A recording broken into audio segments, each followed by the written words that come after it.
No sound.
Mary Leslie, State Surgeon of the Kentucky Society, to lead us in the pledge.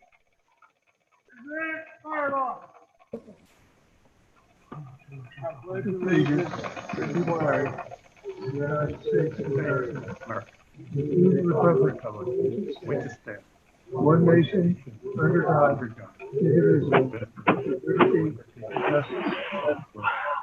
Go there, Firelock!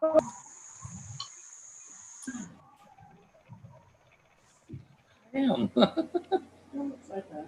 I'm sorry, Annie, but that's my smile. Now have Chris Coleman, State Registrar, lead us in the Sons of the American Revolution pledge.